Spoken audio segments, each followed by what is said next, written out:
Hello friends, greetings of the day. I welcome you all to this channel that is Hospitality Education PPT. As you know that it is your own classroom beyond your normal classrooms. So you can take up this lesson anytime, anywhere through this channel. And in this particular session today, we are going to discuss about another one very vital topic, that is the thickening and binding agents. Already we have learnt about the stocks and how it's prepared, the foundation liquid, and then we'll take it further forward by learning the thickening and binding agents. Once we know the binding and thickening agents, then we get another step ahead for preparing different types of soups and sauce. So following this session, the other sessions will be on soups and on sauces, right? So today our basically intention will be to unearth the entire family of thickening and binding agents and their examples and clarifying them very clearly to install it in your mind. And this is very much a part of your food production basics. Without knowing this, it will be very difficult for you to understand about different sauce preparations and different soup preparations. And of course, in other preparations as well, we require some binding or thickening agents specifically as per the recipe. So we should have a thorough knowledge after this session is over.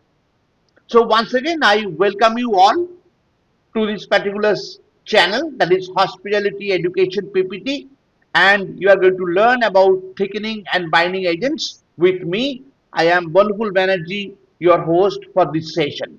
So welcome you all to this session once again.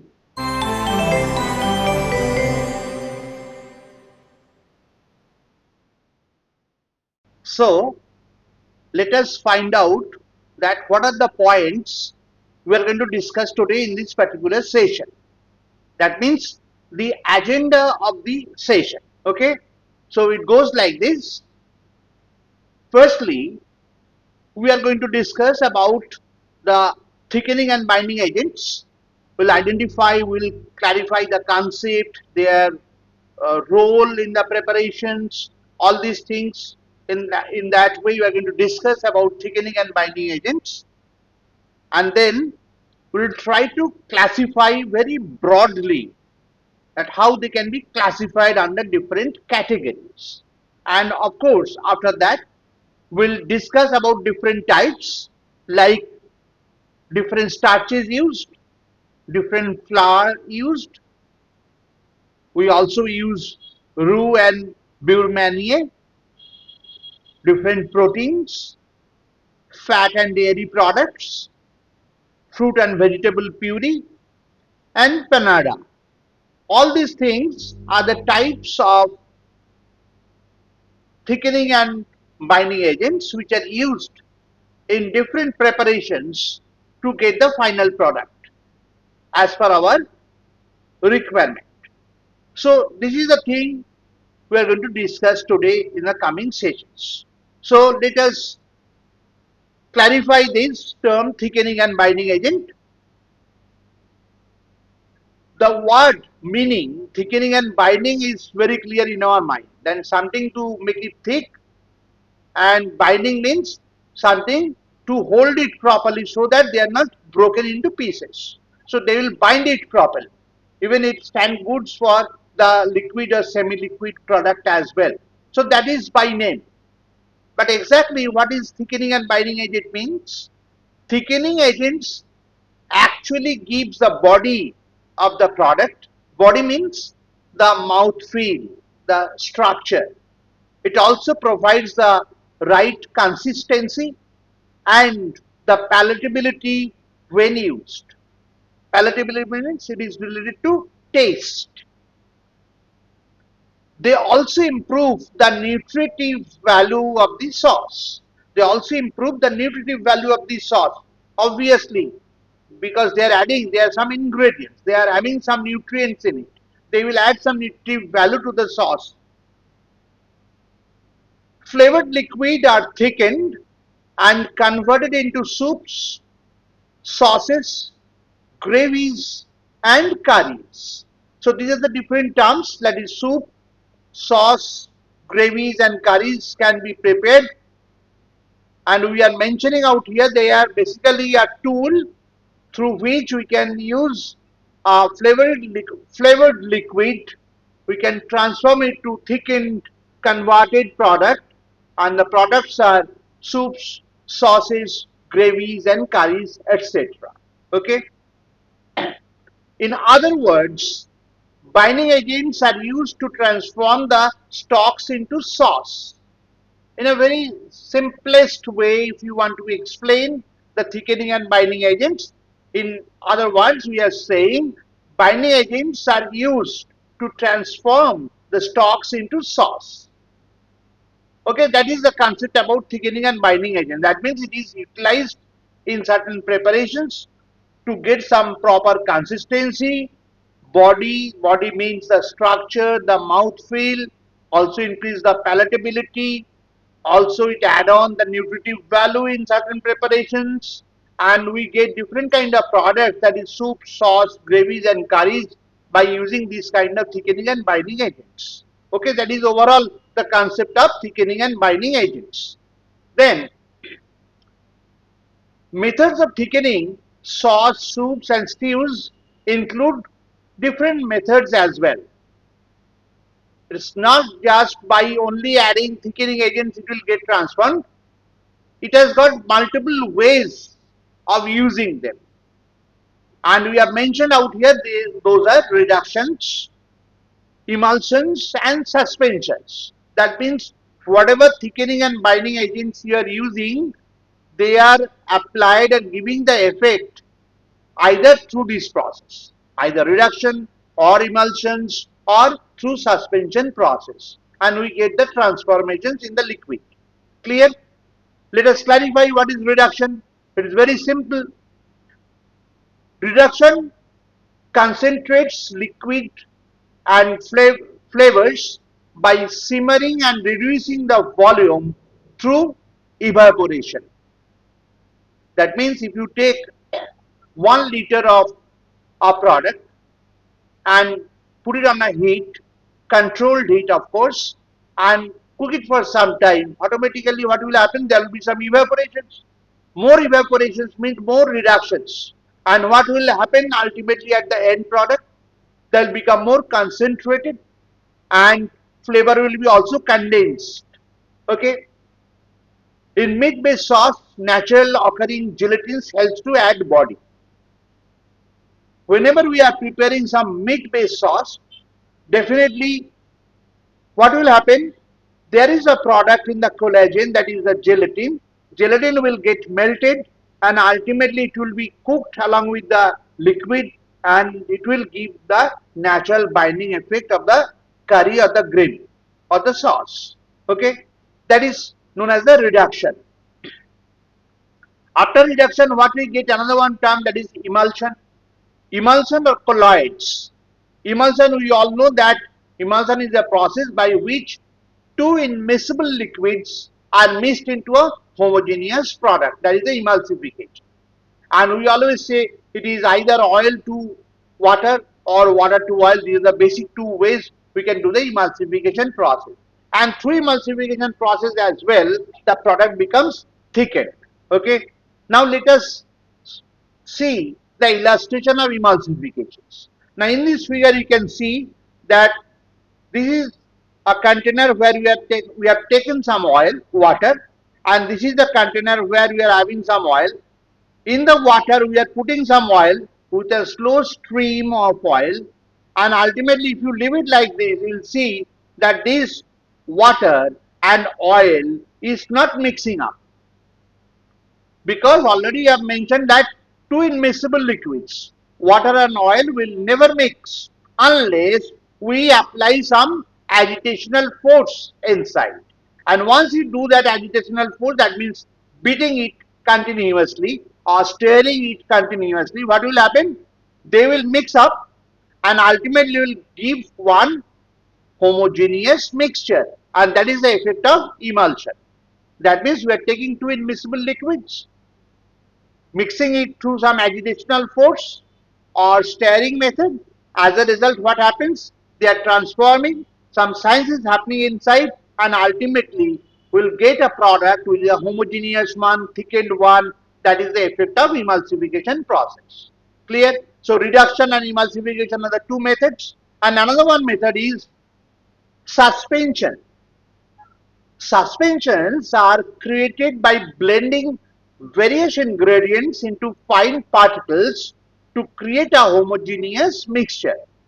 Such as in tomato sauce or bean soup or tomato puree, these are all thickened by suspension method. Let us clarify the illustration for that.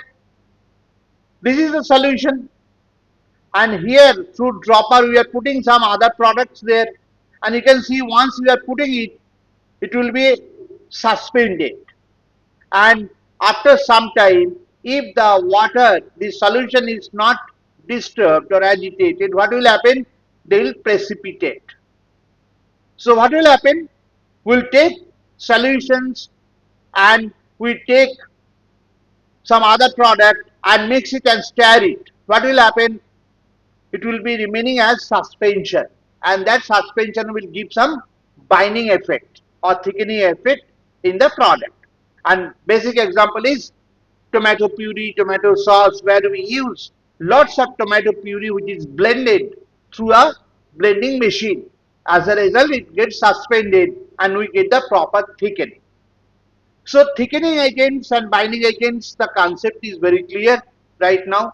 And also we know there are three basic methods, either through reduction or through emulsification or through suspensions. These products are getting thickened, that means transformed. Clear? This part is very clear in our mind now. Next is the role of thickening and binding agents. Let us try to visualize that first. What is their role? Let us take some basic ingredients which are cooked along with some basic liquids, and in presence of some thickening or binding agents, and ultimately what do we get? We get either soup, we get either sauce, or we get curries and gravies. So it is very clear that basic ingredients plus basic liquids, it can be anything, it can be stock or any liquids we are using. Let us cook it, and to get a proper binding between these two, we need a third party out here, that is various thickening agents. And once it is cooked for a specific period of time, then ultimately we get the different products in our hand, that is soups, sauces, curries and gravies. So that is the role of thickening agents, that is basically transforming the product into the final product by giving proper body, consistency, mouthfeel, structure. We have used this term. Okay, fine. Now let us try to classify the thickening and binding agents very broadly, as we have mentioned. First one, we get a category of classification, that is starches, various starches. What is that? Starches are derived from the roots and vegetables and are among the oldest and the most versatile thickener for sauces. Starches should be combined with liquid and heated to almost boiling temperature to be effective. That means to get the thickening effect, we have to boil it along with the liquid. So that is basically the character of starch. Second category is flours of different kind, especially in Western cooking process. Flour has long been the most popular thickener for the sauce. It can be used in several ways, although flour has largely been replaced in recent years by other thickeners. It is still the appropriate choice for many country style and regional dishes. In Western cuisine, it's a very age-old process by using flour in different forms to get the proper thickening agent, thickening effect rather in the preparation. Either you are making a sauce or making a soup or making a stew or a curry or a gravy, we need to add some flour over there. That is a very old and traditional concept. In the modern world, people are using something else that we will definitely discuss. So that is one. Second category is flours. Third one, roux. What is roux? That we will explain. But for the time you just know it is a roux. Roux is a combination of flour and butter in equal proportions and cooked to different degree. That is known as a roux. We will again explain this. Mixture of flour and butter in equal proportions and cooked through different degree. As I have mentioned, different degree means for a short span of cooking, for medium span of cooking, from long span of cooking. So time of cooking differs. Initial ingredients will remain the same. Equal proportion of flour and butter. That means they have taken in 1:1 ratio. Cooked to varied degree of cooking. And we get the product that is known as a roux. That also we are going to discuss in detail. After roux, we get another one product that is proteins of different kind. We also use a thickening agent in a separate category, that is fat and dairy products. We also get another one category, that is fruit and vegetable puree and vegetable gum and beurre mani. Beurre mani is very similar to that of roux, but only difference is that roux is a cooked product, beurre mani is a uncooked product. It is also the same 1:1 ratio of flour and butter. It is just mixed in. We'll clarify that. So primarily here we are getting a different classification: starches, flour, roux, protein, fat and dairy products, fruit and vegetable puree and vegetable gum, and beurre mani. Next, go for the next line of classification, and also we get the panada. There is another one product we will explain it. So these are the products we are getting as a different group and category of classification of thickening and binding agents. Okay. Starches. What are the subcategories we get? We get cornstarch, we get arrowroot, we also get potato starch, or it is in French known as fécule. Don't worry, we'll explain these terms one by one in the following slides. Flours, already we have mentioned, we'll also discuss that. Then straight away we are coming to roux. Roux, as I have mentioned, that it is equal proportion of flour and butter cooks to different degree. Depending on the degree of cooking, we get different types of roux. Okay, so first one we get the white roux. Second one we get blonde roux. Blonde means off white in color. Third one we get brown roux, and if it is cooked further, then we get the fourth category, that is the black roux, and we use them in different preparations.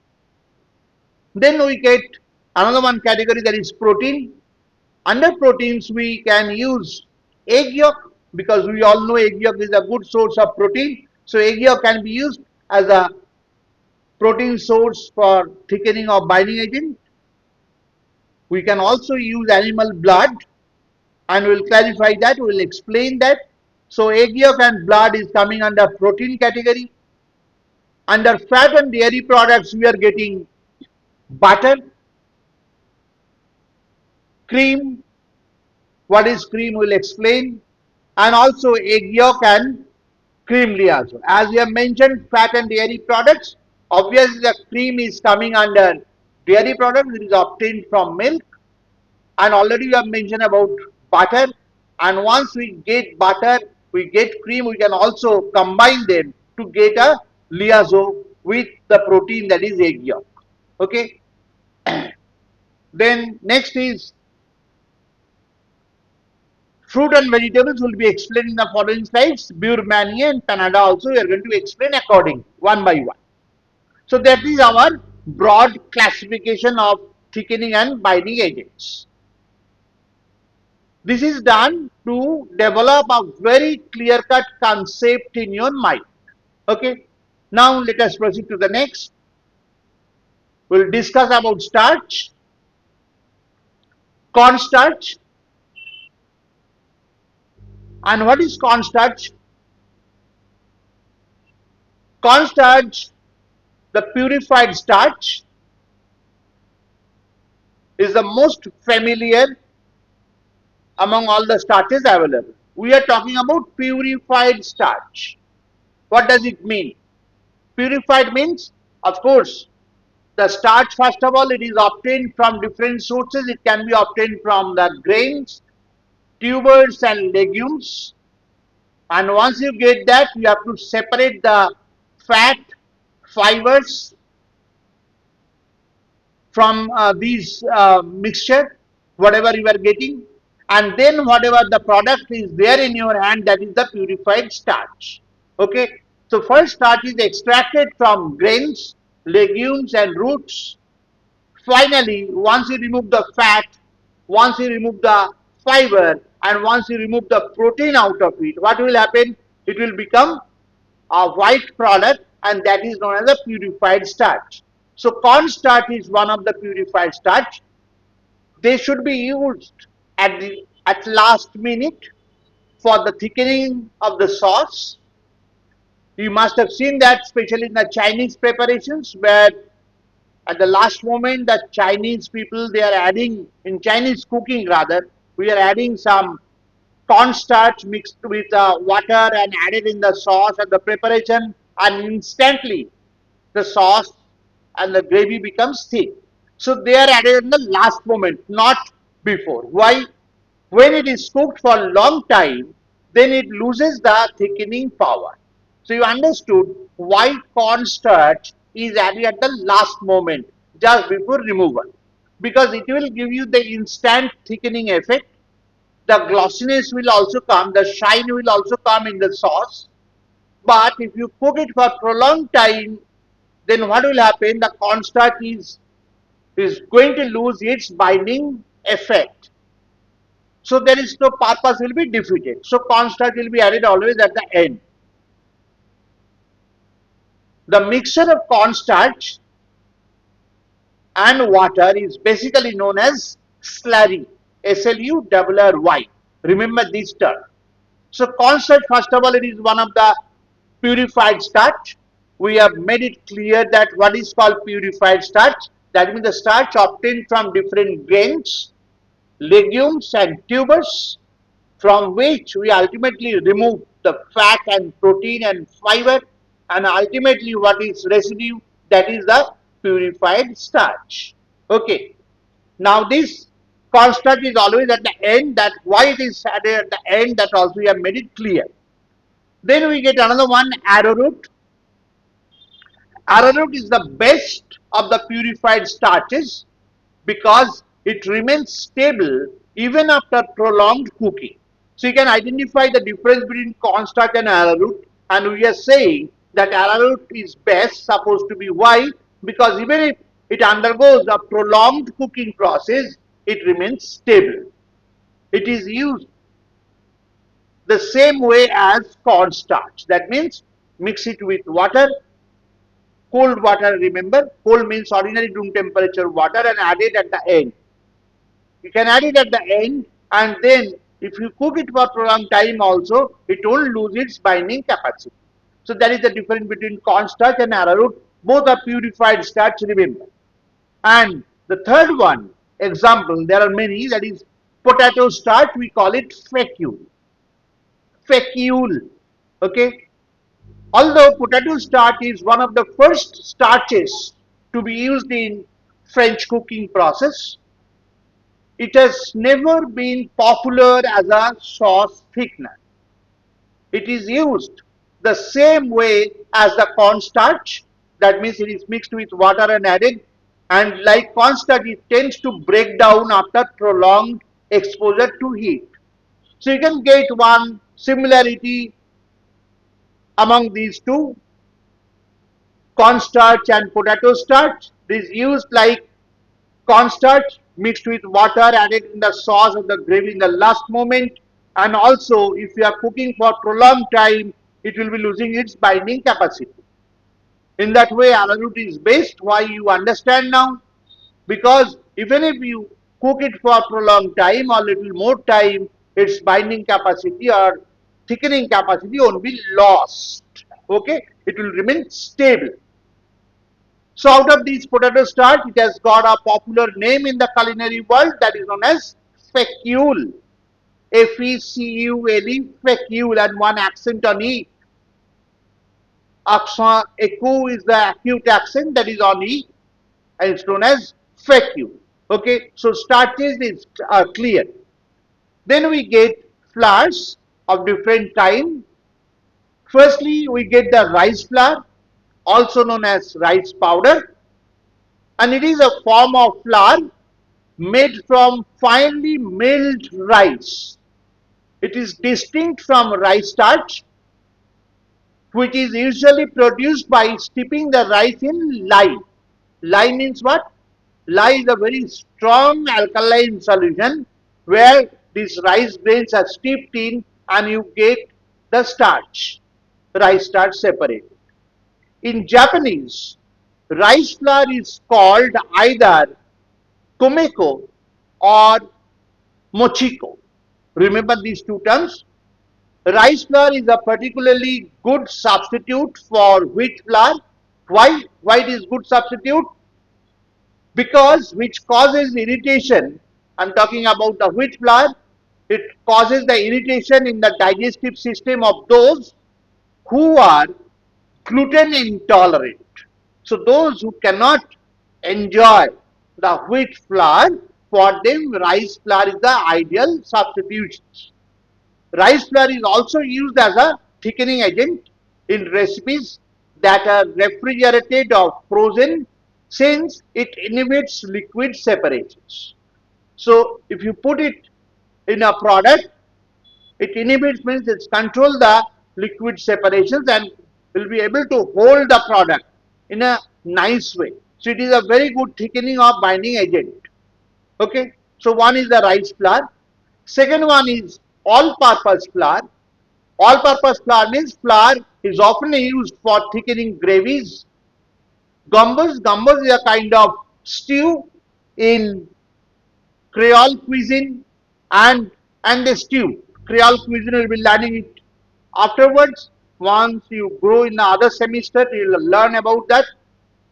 It must be cooked thoroughly to avoid the taste of uncooked flour. So all-purpose flour, it takes cooking time is little more. You have to cook it thoroughly so that there should not be any raw flavor or smell of flour remaining in the final product.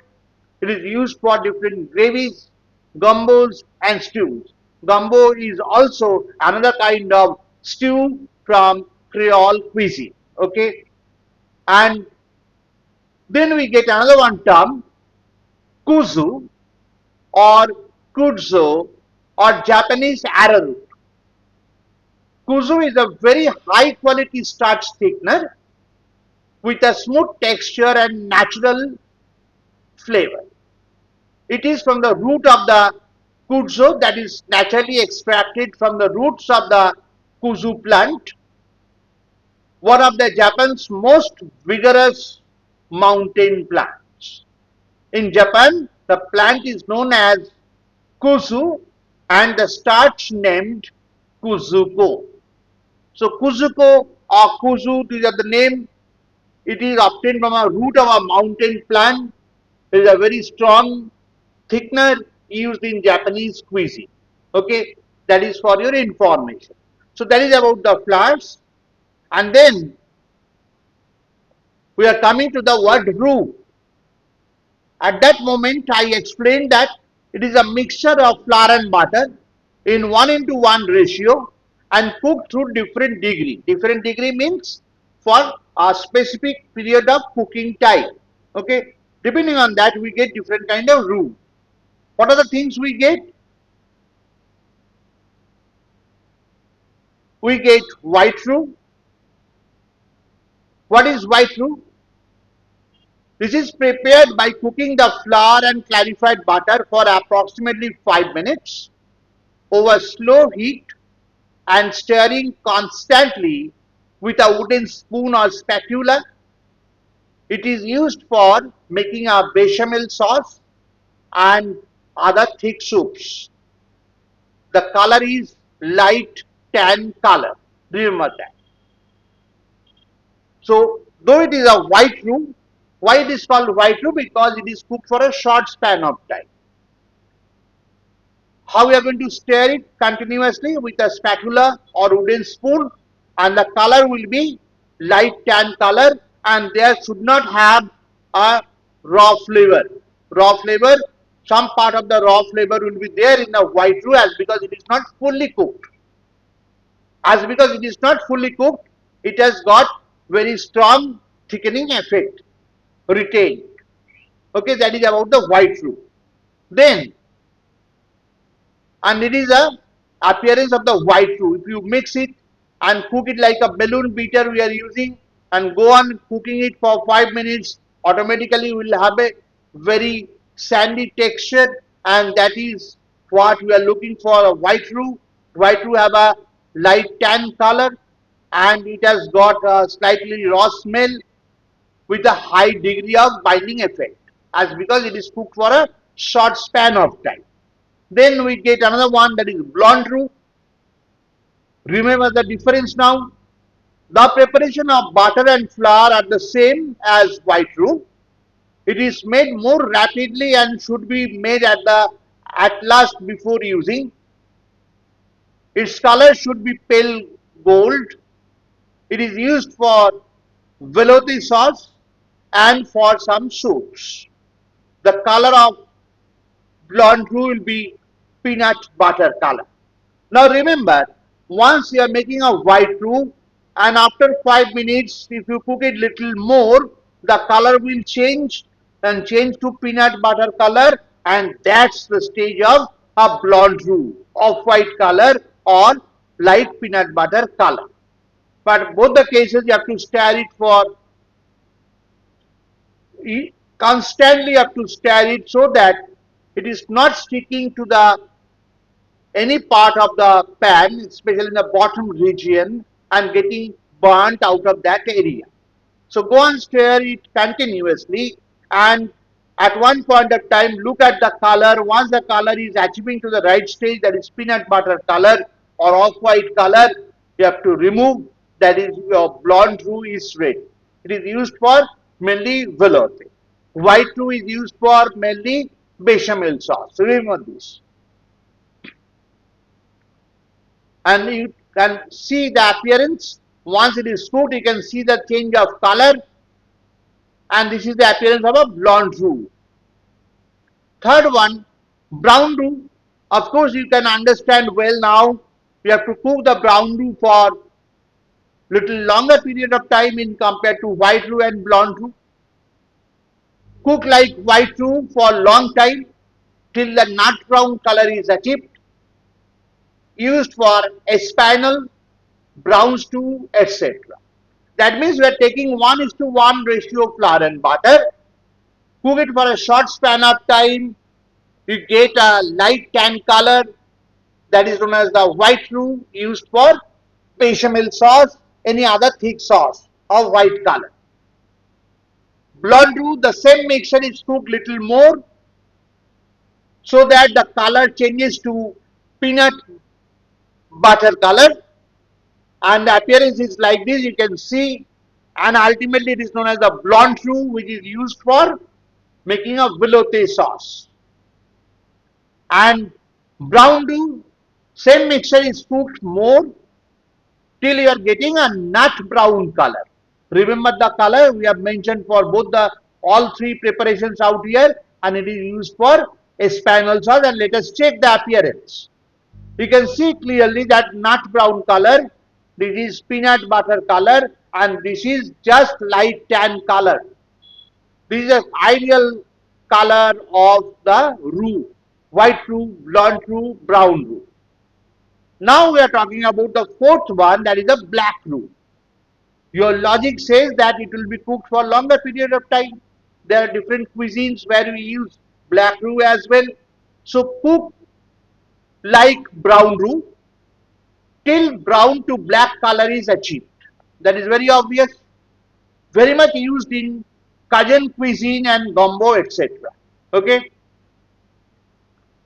and appearance wise, this is the appearance. So we get a very distinct picture in our mind through this. First one is the white roux. I repeat, it is light tan color. Blonde roux, off-white color, we call it peanut butter color. Brown roux, we call it, this color is known as the nut brown color, and this is actually a black color. Okay, and also you have specified for which cuisine and which preparation it is used. So that is about the roux.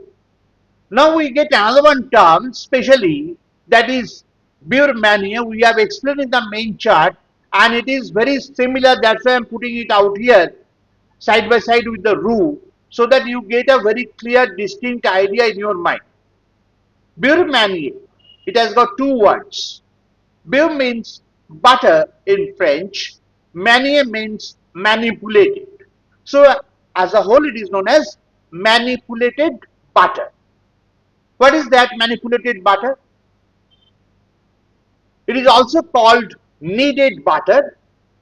Beurre manier is equal parts of softened butter and flour that are worked together into a smooth paste. It is used at the last minute to adjust the consistency of sauce, soups and stews as per the recipe, and a little at a time, and allowed to cook so the flour can swell and absorb the liquid and give the proper thickening effect. Since the flour is raw, simmering it for a few minutes is a good idea to cook out the taste. So beurre manier is what? It is again equal proportion of flour and butter. Normally we take little soft butter for this and mix it well, knead it well, manipulate it well, and ultimately the name comes, the mixture becomes a paste which is known as beurre manier. Beurre manier used in the preparation, the last moment, but never add the bulk beurre manier in the product. You add little bit at a time so that it will melt, the flour will absorb the moisture and it will swell up, and it is swelling means the product will get the right consistency or thickening or binding effects. Okay, now ensure that as the beurre manier is a completely uncooked mixture of flour and butter into 1:1 ratio made into a paste. That's why you need to cook it on a simmering stage to ensure that beurre manier is not keeping any bad raw smell at the end product. Clear? So difference between roux and beurre manier is clear in your mind. Roux is a equal proportion of flour and butter cooked to different degree to get different kind of roux like white roux, blonde roux, brown roux and black roux. Whereas beurre manier is a mixture of flour and butter to a paste form used for last moment thickening for various preparations and cooked on simmering point so that the raw smell is not there. Clear? That is about the beurre manier. It is the uncooked mixture of flour and butter made into a paste. Remember this. And then the appearance is like this. First you take the butter, soft butter and flour, and then you mix it, and ultimately the paste we are talking about, it will come like this. So ultimately you can see different end products: white roux, blonde roux, brown roux, black roux, and the beurre manier, which is a paste. Okay. Now, when this roux will be mixed in with the liquid, how the roux and liquid proportion will be maintained? Remember that consistency wise, if you need a thick paste, then you have to add with 1 part of roux with 5 parts of liquid. Clear? If you get the product like a paste-like consistency, then you need to have this 1:5 ratio. If you are in a position to get a consistency of coating consistency, then always use a roux with 10 parts of liquid. Will get the final product, the coating consistency will come. And if you want to get a pouring consistency in your final product, then obviously roux will be mixed with 20 parts of liquid. So 1 part of roux, 20 parts of liquid, that you are going to remember. I repeat once again, the ratio of roux and liquid. If you are willing to get a thick paste-like consistency, go for 1:5 ratio between roux and liquid. If you are getting a coating consistency, you need to add 1 part of roux with 10 parts of liquid. If you require a pouring consistency, then your roux and liquid ratio will be 1:20. That is clear. Now, as because the liquid is coming into the picture, then there is another one step we should know. How to combine roux and liquid. Otherwise, if it is a faulty mixing, what will happen? There will be, the product will be lumpy, not a very smooth texture. That is not desirable.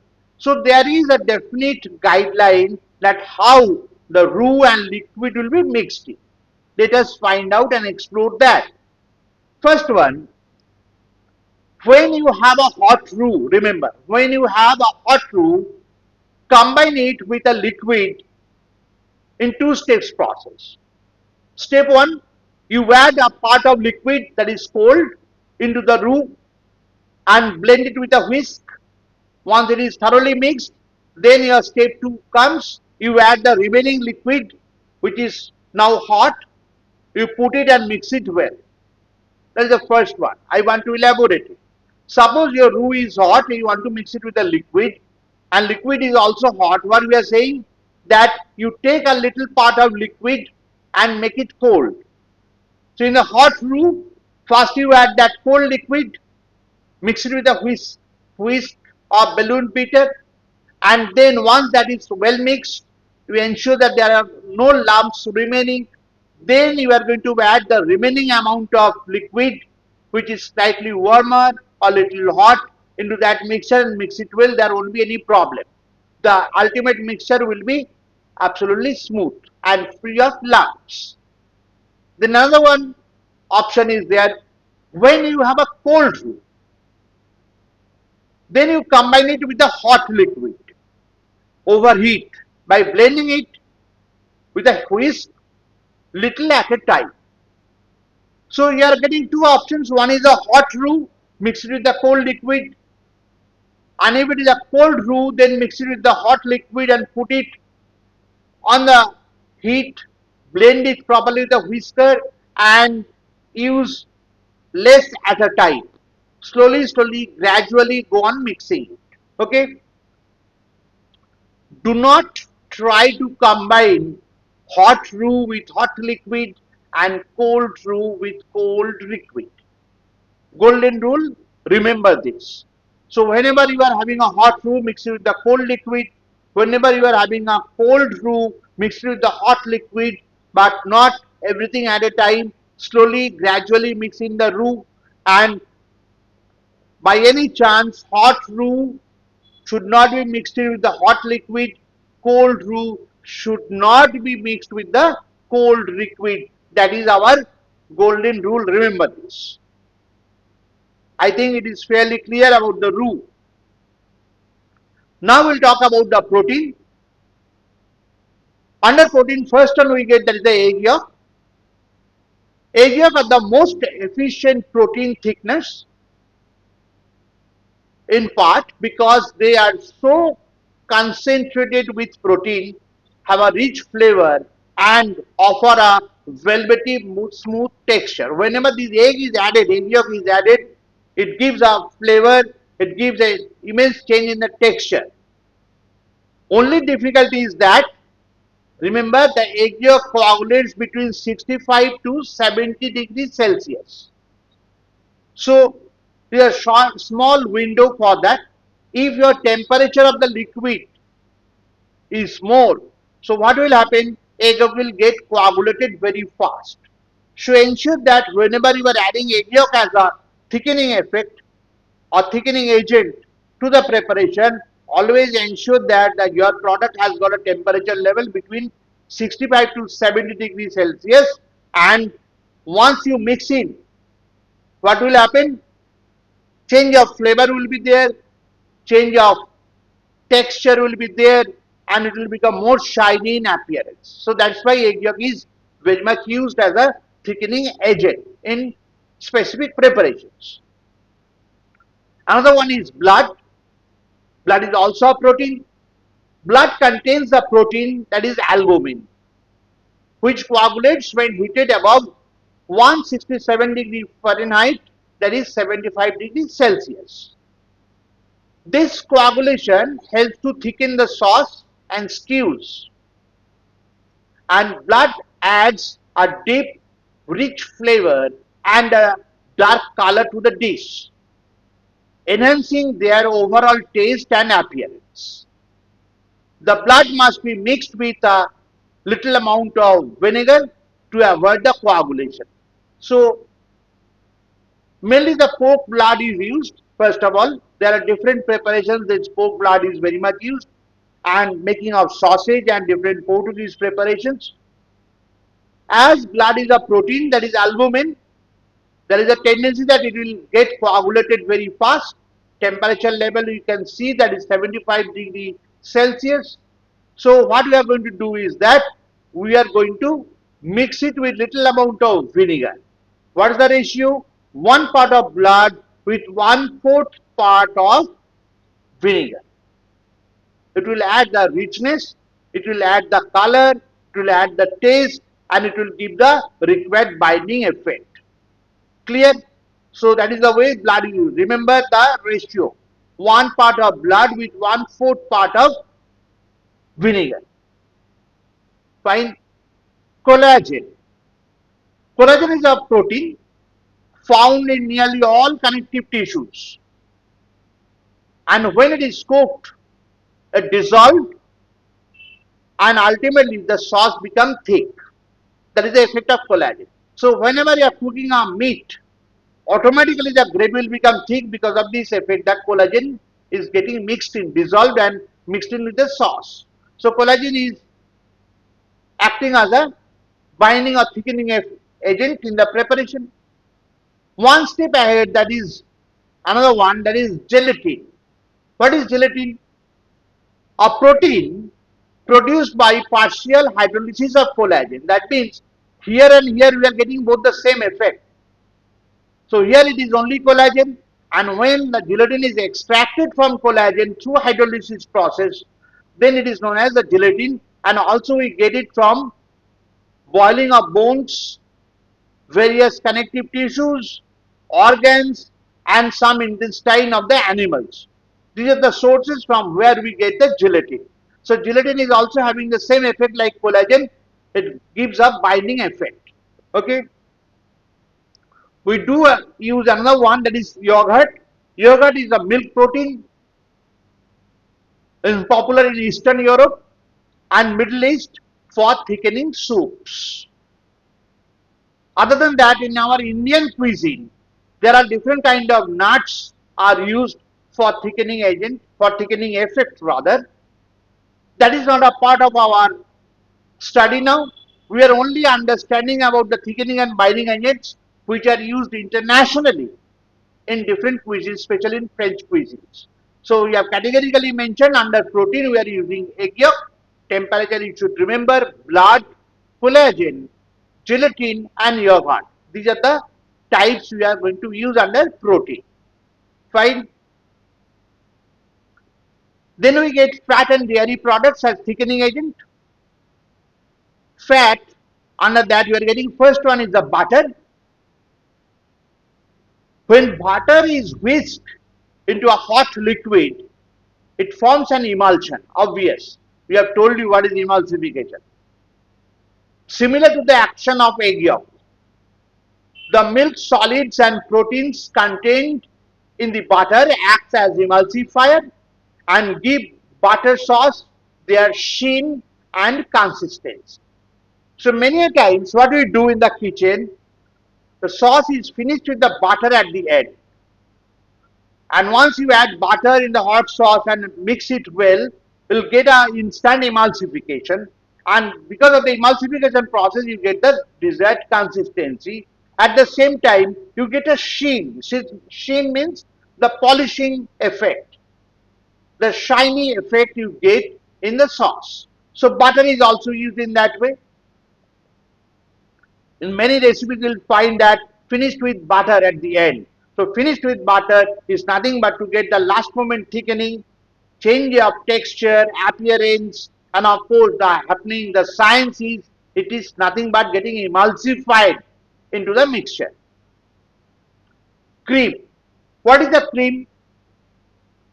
Cream, of course, is the dairy product obtained from milk through process of separations. If you keep the milk and use a centrifugal force, what will happen? The fat part of the milk will float on top and it can be easily separated by using a separator. Okay, so that is the cream. Milk is the fat part of the cream is fat part of the milk which is obtained through separation process, and depending upon the amount of fat present, they can be given different terms like single cream, double cream, half cream, coffee cream, extra thick double cream, like that.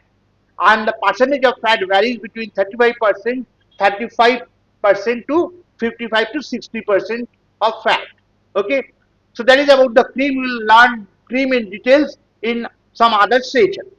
For the time being, cream is used as a binding or thickening agent. Dairy cream can be an excellent thickening agent for various dishes. When used in cooking, it adds richness and a smooth texture either through reduction, emulsion, or in combination with flour or cornstarch. You got my point. Ultimately, you are getting either reduction process or emulsion process. Sometimes it is mixed with flour and cornstarch and added in the preparations. Same effects will be getting. What is the effect? The texture will change, binding capacity will be developed, it will be seen and visible. Okay, and richness will be also there as because the cream is added at the end. In most of the international preparation sauces are finished with butter and cream at the end. Another one, egg yolk and cream liaison. We have learnt about the protein that is egg yolk. Now we have learnt how to hear the cream. Now these two can be conjugated and turned as the egg yolk and cream liaison, which can be used as a binding and thickening agent in various preparations. What is that? A liaison is a mixture of egg yolk and heavy cream that is used to enrich a soup or sauce at the end of the cooking process. Unusually, one part of egg yolk is mixed with 3 parts of heavy cream. Aside from enriching and giving the final dish a silky texture, a liaison always has some thickening power. So this is basically giving more shining effect, silky texture rather than giving you the instant thickening. Some thickening effect will be obviously there, but remember that whenever you are going to use the egg yolk and cream liaison in the ratio of 1 part of egg yolk, 3 parts of heavy cream, we are going to add it to the preparation of the sauce at the end. That means at the end of the cooking process. That means nothing you are going to cook it on the range or the burner. Remove the container, then you add. Your cooking is over. Then only this will be added. Otherwise, egg yolk will be coagulated because of the high heat of that soup and sauce, and ultimately it will give you a very curdled and rough texture. That is not desirable. So ensure that whenever you are adding egg yolk and cream liaison, in the ratio of 1:3 ratio, you are going to add it at the end of the cooking process, away from the flame. Away from the flame. Clear? Good. Now, fruit and vegetable puree and vegetable gums. What is fruit and vegetable puree? Sometimes fruit and vegetable puree are used in thickening sauce and soups. The puree soups are the best example of the same.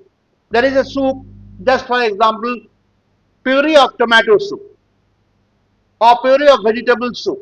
What do we do? After cooking it, we are not going to add any extra thickening agents. This puree of the vegetables of the tomato, which will be churned or blended through the mixer or mixing machine, automatically it will be under suspension, and that is going to give us the proper binding and thickening effect. So we can use fruit and vegetable puree as a naturally thickening agent in the preparation. And vegetable gums, what are those? Vegetable gums are all polysaccharides of natural origin, capable of causing a large viscosity increase in solution, even at small concentration. If you add in a small concentration, there will be a change in viscosity, and as a result of the thickening effect will be there. In the food industry, they are used as thickening agents, gelling agents, emulsifying agent, and stabilizers. These are the various ways these gums can be utilized. They are nothing but the natural polysaccharides, and the few examples are agar agar, xanthan gum, guar gum, and pectin.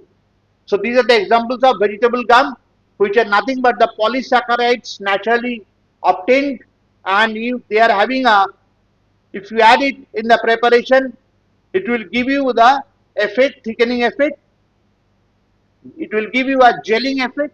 It will give you a emulsifying agent effect, and also it will give you a stabilizing effect. Stabilizing means a binding. It will be able to hold the thing properly. So we can also use vegetable gums in various ways in our bakery confectionery preparation, especially in confectionery preparations. Clear? Now we are going to talk about the word panada. Panada is what? It is a paste of variable compositions used to bind and thicken force meat. It is a flour panada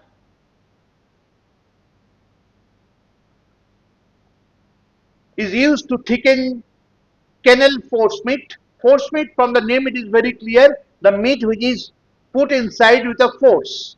Force meat basically more synonymously is a stuffing.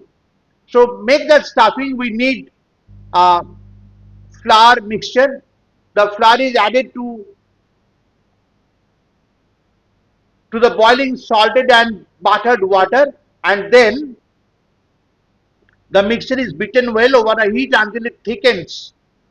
So how it is made? You take flour, you take water, in the water you add some butter.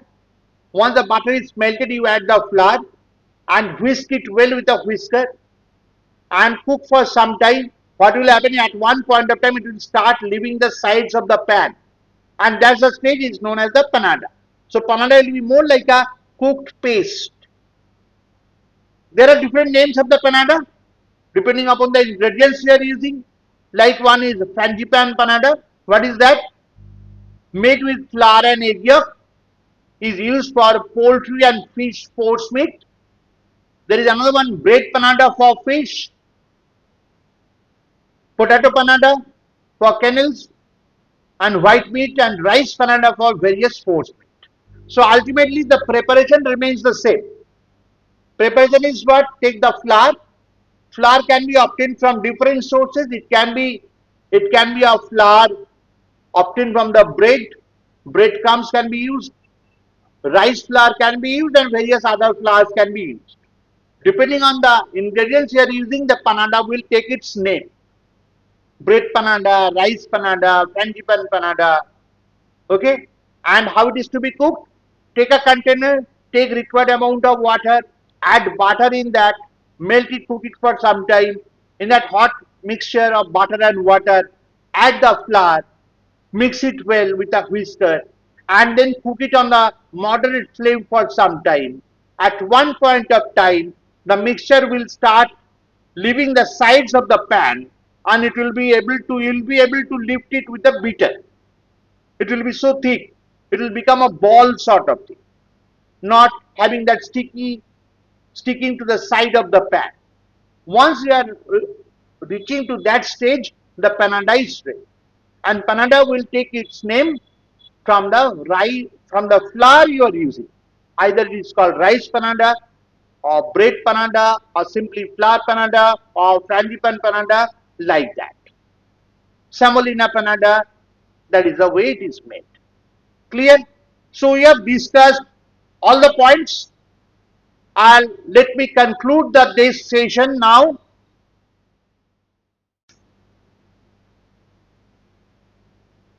So friends, thank you very much for attending this session, and with this we have completed the basic informations about binding and thickening agents. In our earlier sessions, we have learned about the stocks, that is the foundation liquid, and also we have learned today the binding and thickening agents. These two lessons are interconnected, and then the following lessons will come. There we will be talking about how to prepare soups and how to prepare sauce in international cuisine, in respect to international cuisine. If you have liked the session, definitely your comments is very, very important for me. Don't forget to put your comments there in the comment box. At the same time, if you have any doubts, if any clarification you need, definitely put your questions there. I'm very sure, like previous session, I'll definitely get back to you with the proper answer for it. So very soon, another one lesson will be uploaded for your better learning. And till then, I say goodbye to you all. Keep learning. Thank you very much. Take care till then.